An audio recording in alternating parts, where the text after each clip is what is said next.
Hi everyone and welcome back to my channel. So I am in a little bit of a new setup, as you can probably tell. For those of you that have been watching my channel for a little while now, you may recognize this tapestry from my old room at college, but I brought it back and I also have some new lighting. So let me know what you guys think of this setup and if it looks okay. But anyways, today's video is going to be another tanning lotion video, and this was requested by one of you guys, and it's going to be all about the different types of tanning lotions. So there are so many different types of lotions, and it's really hard, especially as a beginner, to understand what each kind of lotion does and the benefits of it and what will work best for you and what you should spend money on and just so many different things. So I'm just going to go through the main types of the lotions today that you'll see most often in salons or that you hear most about, so that hopefully you guys can find the right tanning lotion for you and your tanning needs. So let's go ahead and get started into the video. Okay, so the first type of lotion we're going to talk about is the most basic type. It is an intensifier or an accelerator. They tend to be called both names. So basically what these are is they're best for beginners, and they are super hydrating. And the reason that they're super hydrating is because as a beginner, or maybe you're just a really pale person, the most important thing is to keep your skin hydrated, because the last thing you want to do is just throw yourself into a tanning bed with all those harsh rays on your skin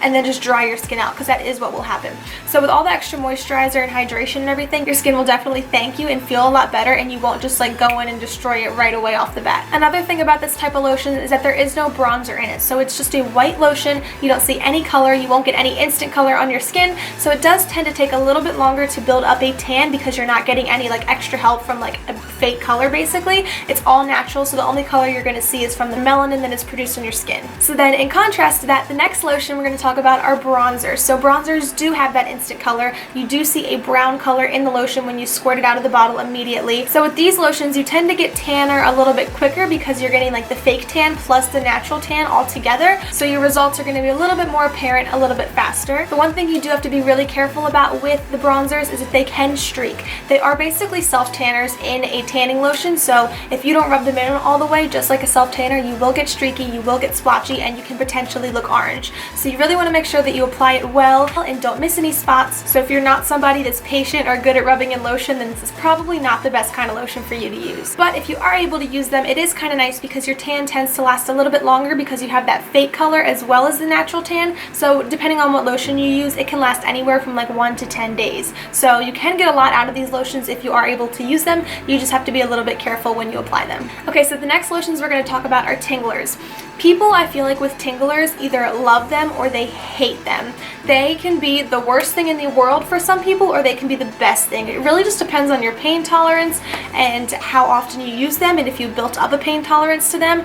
It's totally up to each person, but for me, I think it's one of the worst pains I have ever felt. Basically what happens with Tinglers is that you apply the lotion and it stimulates the skin and the blood under your skin to rise to the surface of your skin, and then with that comes itching sensations, burning, irritation, rashes, all these different types of like discomfort and pain just kind of come over you at once. So you may be wondering, like, why would anybody use that kind of lotion then? It sounds awful. I will say that it does get you so dark so fast. So to some people it is worth it to just kind of suffer through the pain for a couple of hours and then they get really dark really fast, but that's totally your call. And then once again, everybody's skin is different, so some people may not react nearly as badly as some other people will, but you don't really know until you try it. So there are different types of Tinglers. There's aloe-based ones and water-based ones. So the aloe-based ones tend to keep your skin a little bit more hydrated so that the pain shouldn't be as bad, because aloe is supposed to be soothing, but water-based ones, which is the ones that I have used before, tend to dry your skin out even more, and then you have that pain on top of it. So I can just tell you from my experience with the water-based Tinglers,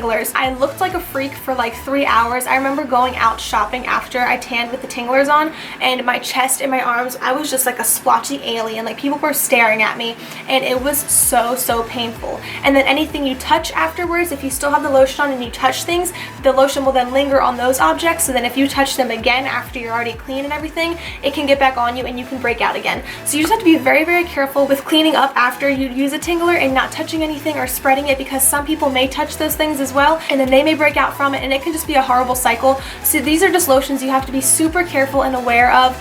And for those of you that are tanners, and maybe you don't even use Tinglers, it's also really important to make sure that the bed you're going in to tan is cleaned really thoroughly, so that if someone did use a Tingler in there before you got in there, that lotion can linger on the bed. You have to clean it a couple times before it actually goes away fully. So you just have to be very cautious. I mean, I've seen people break out in hives. I've seen people get popped blood vessels on their body. Like, it can be very intense. So you just have to be careful. You have have to know your skin and know what you're capable of and what the reactions are going to be for you. If you want to try them, I would recommend just trying like a small spot on your skin before just lathering yourself in the whole lotion, just to see how you're going to react.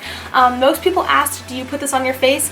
I personally would never ever put it on my face. I don't put normal tanning lotion on my face, but I would never put a Tingler on my face because of the fact that that is the last place I want to risk getting any blemishes, scarring, popped blood vessels, anything on my face. So it's totally up to you, but just from experience and what I've seen from working at a tanning salon, people have had some bad reactions, and you just really want to make sure that you know what you're getting yourself into before you just dive on in and use Tinglers. So then opposite of Tinglers, we have Coolants. So Tinglers get you really hot and tan you really quickly. Coolants are the opposite, and they're supposed to cool you down. So some tanning beds can be really hot. Most tanning beds tend to not be too hot or uncomfortably warm. It really just depends on how recently they've changed the bulbs. You can use most coolants indoors and outdoors, so maybe you're laying on the beach and it's hot and you just want to cool down, so the tanning lotion can help do that for you as well. But since the Tinglers do get really hot and they do tan you really quickly, the Coolants kind of do the opposite. They don't really tend to speed up the tanning process.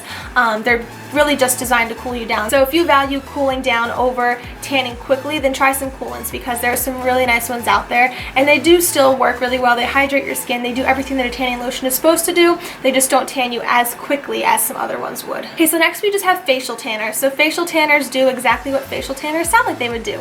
They tan your face. So your face actually has the thinnest skin on your body, and it tends to lose its tan the quickest and takes longer to tan in the first place. So some people do have problems with the rest of their body being super dark and their face not having like any tan at all. So they do make lotions out there that you can just apply to your face. It's supposed to help speed up the process and help it match the rest of your body. So my favorite facial tanner is a product called Glam Glow that I have already done a review on. So if you would like to check that out, I will put the link up above here. And I really like Glam Glow because I can put it on my face and it has an instant bronzer in it, so it automatically makes my face a little bit darker and matches the rest of my body. And then it really does work with actually tanning my face faster. I don't normally tan my face though, but when I do, I will use that. But I don't like the freckles that I get when I tan my face, so I try to avoid it, and I'll just use makeup to make my face darker to match the rest of my body. But there are lotions out there that you can use just specifically on your face to help your face catch up to the rest. Okay, so then we have maximizers. Maximizers are probably my favorite tanning lotion. I used to love the lotions with all the DHA and the bronzers and everything in them, because you do get really dark really fast, but you do have the potential to get more of a fake looking tan and not looking so natural, and it's just not always a good look. So maximizers tend to not have the really harsh chemicals that do make you tan a little bit faster and give you more of an instant color like the bronzers. They don't really have that kind of stuff, but they give you a more natural looking tan, which is what I tend to like to go for. So it is a white lotion and it doesn't have a lot of the harsh chemicals. So it's recommended that you use these after you already have a base tan, because it's very hard to achieve a base tan just using maximizers from the beginning. Some people can do it, but for some people who may not tan as easily, it takes a little bit longer and it's a little bit harder. But once you do have that base tan, maximizers are great to just continue to tan you. They hydrate your skin, they extend your tan, but they don't put any of those weird chemicals on your skin that make you turn different colors, get streaky, or just make your tan look not natural. They're not nearly as moisturizing or hydrating as Accelerators are, so you really want to make sure you just apply the lotion right before you get in the tanning bed so that your skin is just as moisturized and hydrated as possible right before you go tanning. Okay, so then the last ones are another one of my favorite kinds of lotions, and I feel like a lot of people don't actually really know about these kinds of lotions, or they're kind of afraid of them because of how they can be described. These are blushes and thermals. So basically what they are is they give you the same tanning effects as a Tingler, but without all of the pain. So a lot of times I will either mix these into my other tanning lotions, or I will use them on their own completely, and you get just about as dark as you would with a Tingler. I mean, if you want to get as dark as you would with a Tingler, you basically have to use a Tingler, but I would say that they get you just about as dark as Tinglers have the potential to get you. So they're great in that sense, and they don't have any of the pain. They don't have the itching or the burning, nothing like that. It's literally like using another tanning lotion. Your skin may get a little bit red because the blood can be drawn to the surface of your skin still. It's just not nearly as intense as it is for Tinglers. So my favorite thermal lotion is the Believe in Pink Thermal. I use it all the time. I recommend it to people all the time. I give it away in a giveaway to one of you guys, and you guys tell me that you guys love it. So I really do think that it is such a great lotion. It's such a great alternative to Tinglers. I feel like once I tried a thermal, I have no reason to ever try a Tingler again. So those are just two other options of tanning lotions if you're interested in getting a quick tan but minus notice all the pain. Alright you guys, so that is all I have for this video today. I hope you guys found this helpful and it gave you a couple more tips on what to look for in tanning lotions when you're out shopping for them. There are literally so many things to think about when you're shopping for lotions. It can be kind of overwhelming, so I hope that these tips can help you guys out a little bit on doing some research beforehand. I would also love to know what types of lotions you guys really like to use, so go ahead and leave a comment down below telling me what your favorite types of lotions are to use, and that is all I have for you guys today, so I will talk to you in my next video. Bye!